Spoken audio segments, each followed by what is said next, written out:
NEET के गुजरने के बाद कितने ही टाइम गुजर गए।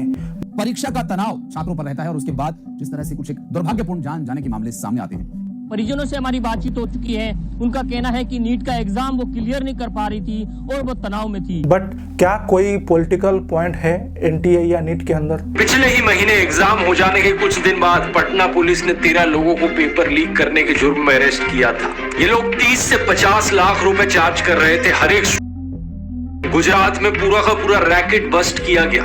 एक एजुकेशन कंसल्टेंसी ओनर एक स्कूल टीचर और बीजेपी नेता के साथ मिलकर स्टूडेंट से 10-10 लाख रुपए चार्ज कर रहा था। एनटीए के अंदर सभी फैसले कौन ले रहे हैं? जाहिर सी बात है, जो एनटीए का हेड होगा उसी के हाथ में सारा का सारा कंट्रोल होगा। तो क्या फिर से एग्जाम देना होगा?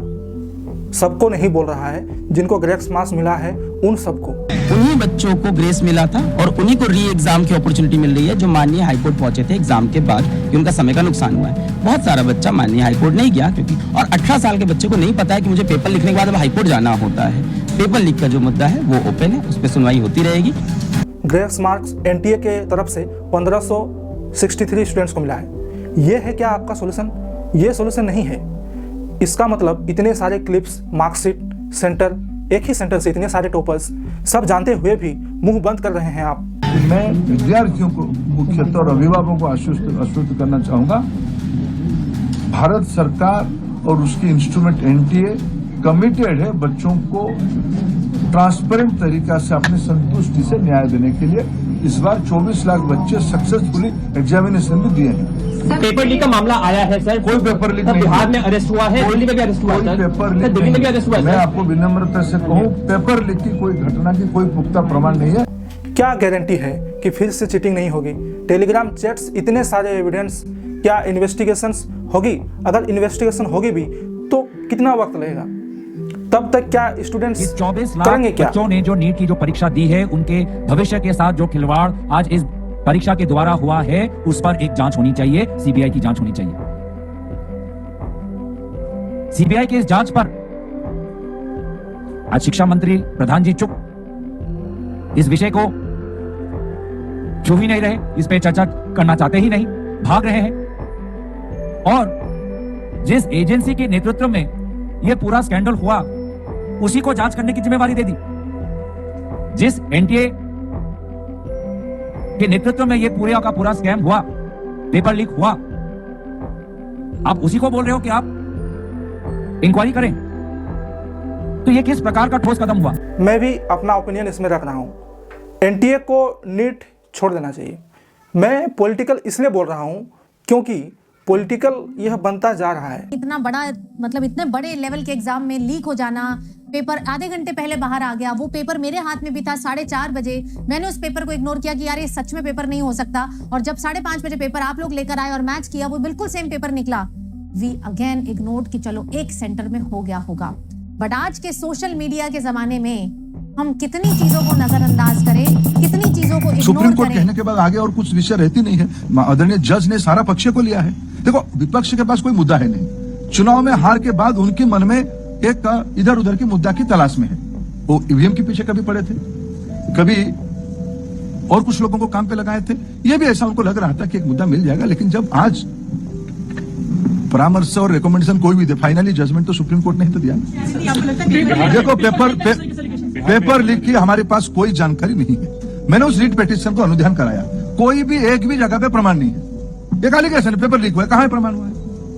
एक दो चीजों की न्यूज आइटम पे अगर प्रमाण आधारित होता है तब कोर्ट उसको विचार करेगी, सरकार अपना पक्ष रखेगी, वो कोर्ट में 8 जुलाई को चर्चा भी होगी। ये जो समय से पहले परिणाम घोषित किए और जो अंक नहीं आने चाहिए वो आए, फिर बाद में सफाई दी जा रही है, इसमें कहीं ना कहीं मुझे लगता है कुछ गड़बड़ी की संभावना है। आज नहीं तो कल ये पॉलिटिकल बन ही जाएगा।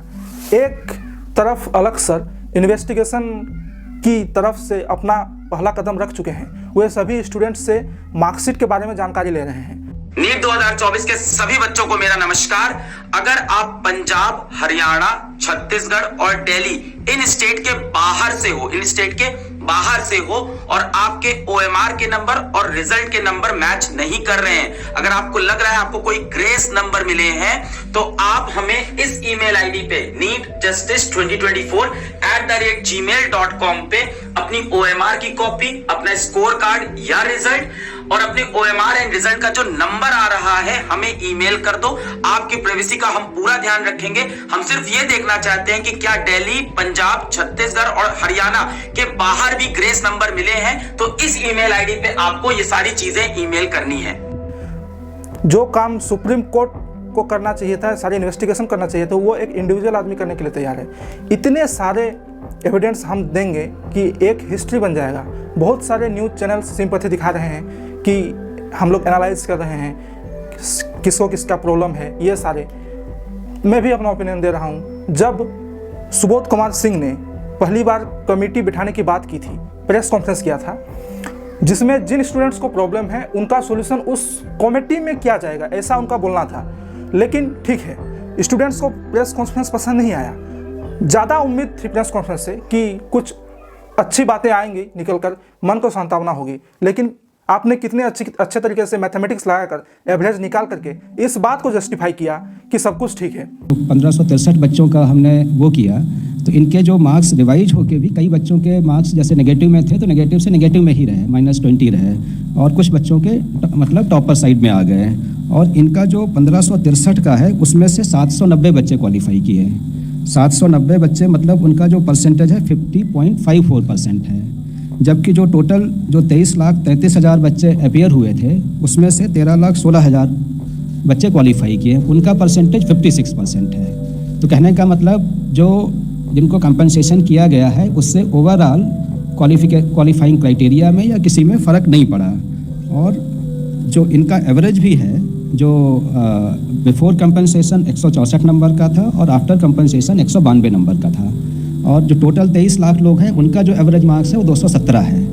तो कहने का मतलब इनका जो कंपनसेशन के बाद भी एवरेज मार्क्स कम रहता है। अब इशू ये आता है कि केवल एक सेंटर पे इतना क्यों आया, तो उस सेंटर को भी हमने एनालाइज किया। उसका जो एवरेज मार्क्स थे वो 235 थे, मतलब जो 23 लाख बच्चों का एवरेज है उससे उनका ज़्यादा था। तो कहने का मतलब रिलेटिवली दी स्टूडेंट्स वहाँ पे बेटर थे, जो मतलब हाई स्कोर कर सकते थे, और हाई स्कोर जिन्होंने बिना कंपनसेशन के भी किया।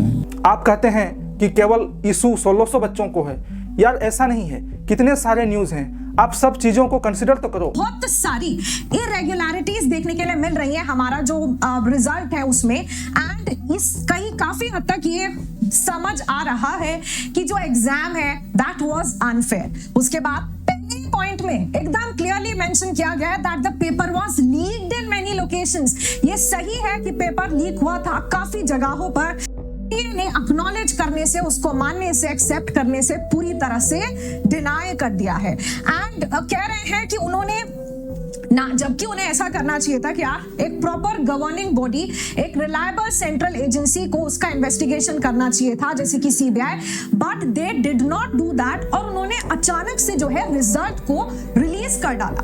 कितने CCTV फुटेज आपको मिलेंगे? हो सकता है बार बार आप जिस कमेटी की बात करें उस कमेटी का रिजल्ट अच्छा आए, पर आप उस कमेटी में कौन कौन से मेंबर्स होंगे ये मेंबर्स के नाम भी आपने नहीं बताए। आपको पूरा ट्रांसपेरेंसी रखना है, स्टूडेंट से क्या छुपाना आपको।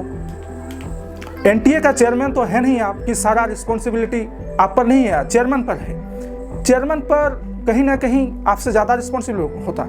मैं ऐसा इसलिए बोल रहा हूँ क्योंकि NTA का हेड जो है वो है retired professor Pradeep Kumar Joshi, former chairman है UPSC के। तो जब उन्होंने UPSC छोड़ा फिर उनको NTA का भाग दिया गया। UPSC के चेयरमैन रह चुके हैं, तो ये NTA का ये प्रॉब्लम्स उसके लिए कुछ नहीं है। वो एक पल भर में इन सभी प्रॉब्लम्स को सॉल्व कर सकते हैं, लेकिन वो कर क्यों नहीं रहे हैं? मुश्किल से मुश्किल इन्वेस्टिगेशन की कैपेबिलिटी तो हमारी कितने सारे एजेंसी उसके है, तुरंत हो जाएगा। डाउट इसलिए है कि जैसा रिकॉर्ड रहा है UPSC के चेयरमैन का, प्रदीप कुमार जोशी के पहले चेयरमैन थे अरविंद सक्सेना, उन्होंने DU से डिग्री ली, IIT दिल्ली से सिस्टम मैनेजमेंट में मास्टरी की, फिर 1978 में भारतीय डाक सेवा भरतपुर और कोटा जैसे डिविजनल में सर्विस दी। 1988 में raw research and analysis wing में शामिल होने के बाद UPSC ज्वाइन की, तब जाके चेयरमैन बने। ऐसा अगर पर्सन होता तो इन्वेस्टिगेशन में थोड़ा सा मज़ा आता है, इंटरेस्टिंग होता है, तुरंत इन्वेस्टिगेशन होता है। लेकिन former chairman UPSC retired professor Pradeep Kumar Joshi, इनकी एक्सपर्टीज टीचिंग में है। इन्होंने 28 साल तक टीचिंग की है। ये बहुत बड़े एजुकेशनिस्ट हैं। प्रोफेसर जोशी ने 1977 में डीएवी कॉलेज से पीजी की, जो कानपुर यूनिवर्सिटी के अंदर आता था। फिर इन्होंने 1981 में पीएचडी की। इन्होंने कई सारे रिसर्च पेपर लिखे, हॉलैंड गए, इंग्लैंड गए, नेपाल, जापान जैसे जगह में पार्टिसिपेट किए। गरीब बच्चों के लिए में पढ़ाते थे। यूपीएससी में आने से पहले प्रोफेसर जोशी छत्तीसगढ़ और मध्य प्रदेश लोक सेवा आयोग के अध्यक्ष थे, यानी कि चेयरमैन 2015 में यूपीएससी में सदस्यता के रूप में शामिल हुए। इनकी नियुक्ति पर इनके अन्य शिक्षकों ने बहुत खुशी जाहिर की। जायज़ है, अगर कोई यूपीएससी में शामिल हो रहा है तो साथी शिक्षकों को खुशी तो होगी ही। खास न्यूज लाइन यह है कि कुछ पॉइंट मैं इस बात पर रखना हूँ। एक पेपर का पार्ट है, वह यह है कि मूल रूप से उत्तराखंड के अल्मोड़ा निवासी प्रोफेसर प्रदीप कुमार जोशी की पढ़ाई कानपुर में हुई है। बरेली कॉलेज के शिक्षक डॉक्टर योगेश शर्मा बताते हैं कि छात्र जीवन के दौरान आप विद्यार्थी परिषद में काफ़ी सक्रिय रहे। 1976 से लेकर 1977 में इमरजेंसी के दौरान जेल जाने के बाद आपने 1979 में बरेली कॉलेज ज्वाइन किए। 1991 में भाजपा ने नैनीताल लोकसभा सीट से आपको चुनाव लड़ने का ऑफर भी दिया, लेकिन वह नहीं लड़े। 1997 में मैनेजमेंट एमबीए विभाग के डीन के पद पर रहे। आप जैसे शिक्षाविद अगर राजनीति में आएंगे तो राजनीति और अच्छी होगी। लेकिन जिस जगह हर जगह पेपर लीक हो रही है, लोग सुसाइड कर रहे हैं, सरकार चाहे तो इन्हें माफियाओं को एक पल में समाप्त कर सकती है, लेकिन ऐसा कर क्यों नहीं रही है? जाहिर सी बात है कि इसके लिए एक इन्वेस्टिगेशन का माइंड की तरीके से सोचना होगा। इतना बड़ा इल्ज़ाम हो और ऊपर से चेयरपर्सन पर सवाल ना हो, यह तो आम बात नहीं है। आप पर सवाल होंगे, आप पर हर तरीके की रिस्पॉन्सिबिलिटी होगी। एविडेंस को नज़रअंदाज मत कीजिए, करने से स्टूडेंट को फोर्सफुली इनजस्टिस फील हो रहा है।